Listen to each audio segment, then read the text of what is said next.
Okay, we are on part four of Arthur, as we know that he just ran into Merlin. He realizes, oh crud, I'm gonna have to be the king, and now I'm gonna have to give up all my life and drama, drama, drama. And here we go. And Merlin says that he will come back for him.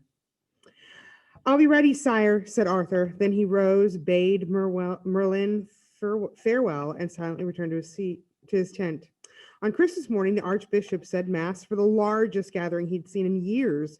The grounds surrounding the cathedral were also filled with those seeking to make history or watch it be made. As soon as the service ended, those who wished to try for the throne formed a line next to the marble block. Leading the line was King Urain of Gore, husband of Margase, Uther Pendragon's adoptive daughter. Ever since in the High King's death, Urain had claimed loudly that he was the rightful heir. Indeed, he took his position on the marble block and with a great sense of authority and gave the sword a confident tug. Then another and another.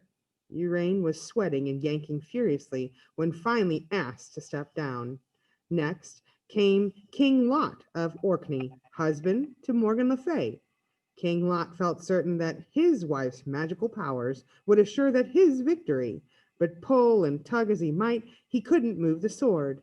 After that, King Mark of Cornwall, King Leodrace of Cameliard, then King Rience of North Wales, all took their place on the stone and failed.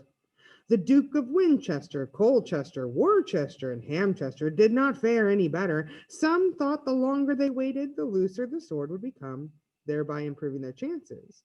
But this wasn't the case, for the sword never budged, not even slightly.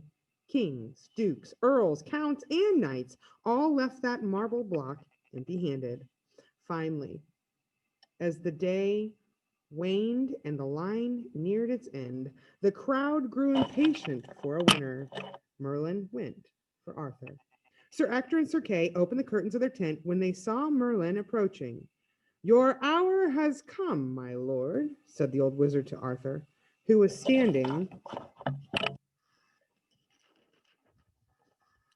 alone in the center of the tent. Silently, the boy walked forth as one in a dream. The crowd made way for them as they entered, for Merlin was still revered by all. But who could these other people be, especially that young blonde lad dressed all in red? What was he doing here? Merlin brought Arthur before the Archbishop and bowed deeply. Arthur dropped to one knee. My lord, said Merlin, I present to you a most worthy candidate for this contest. Has he your permission to attempt to pull yonder sword from the stone? The Archbishop gazed down at the handsome lad. Merlin, we are not familiar with this youth, nor with his credentials. By what right does he come to this place? By the greatest right, my lord, said Merlin, for this is the true-born son of King Uther Pendragon and Queen Igraine. The crowd broke into a loud clamor at hearing this. The startled bishop raised his hands, but order was not easily restored. Merlin, have you proof of this? Have you proof of this? Asked the archbishop. With your permission, sire, blurted Arthur suddenly. Perhaps I can prove it by handling yonder sword and the anvil. Very well then, lad, said the archbishop, admiring Arthur's youthful boldness. You have my permission, if what Merlin says is true. May God be with you. Arthur rose and stepped up onto the golden marble block. He grabbed hold of the mighty golden hilt with both hands. A surge of sparkling warmth traveled up his arms, across his shoulders, and throughout his body, and with one mighty tug, he freed the sword from the anvil and lifted it heavenward. The blade flashed like lightning as he swung it around his head for all to see. Then, turning the point downward again, he drove it back into the anvil with equal ease. The entire gathering stood dumbstruck, and for a long moment trying to comprehend what they'd just seen. Arthur looked about for reassurance. He looked to Sir Ector, then Merlin, and then Archbishop. They all simply stared at him with eyes wide in amazement. A child giggled and clapped his hands in glee, and then so did another, and cheers began to ring out as people found their voices again, and suddenly a thunder of shouting and clapping rose up around Arthur amidst the tumult. He closed his eyes and whispered, "Thank you, Father." Then he grabbed the sword's hilt for a second time and withdrew it. And as he brought it above his head, 1,000 swords throughout the crown were raised in solidarity.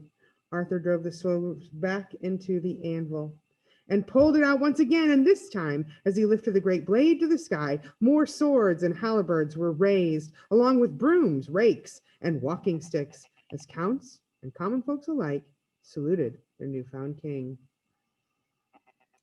Not everybody was overjoyed at this turn of events, however. Although all had seen the miracle performed, several kings and dukes were unwilling to recognize Arthur's right to the throne. Loudest among them of the grumblers were King Lot and King Uraine, Arthur's brother-in-laws. How dare this beardless, unloaned country boy think he can be made high king to rule over us, they said. Obviously, Merlin is using the boy to promote himself. But these malcontents gained no support from those around them and were quickly shouted down. So they gathered themselves together and stormed away in a huff of indignation. To everyone else, the day belonged to Arthur. All the other kings and nobles rushed forth to show their acceptance, for they trusted Merlin and were grateful to have a leader at last. They hoisted the young king to be above their heads, to parade him through the streets of London, and as the noisy procession flowed out of the churchyard, the archbishop hobbled over to Merlin to offer congratulations for a successful plan. "Thank you, my lord, but I think we are not finished yet," said the wizard. The archbishop looked puzzled. "I fear that King Lot and King Uraine and those other discontented souls will leave us no peace until they have another chance at the sword," continued Merlin. "We must offer them a new trial on New Year's Day." And so they did, but again, no one could budge the sword but Arthur, and these same troublesome kings and dukes still refused to acknowledge his victory, though. So another trial took place on Candlemas, and yet another one on Easter. By now, the people had grown impatient, for they had believed in Arthur all along and had grown to love him, and the idea of having a fresh young king inspired hope and optimism. The world suddenly felt young again.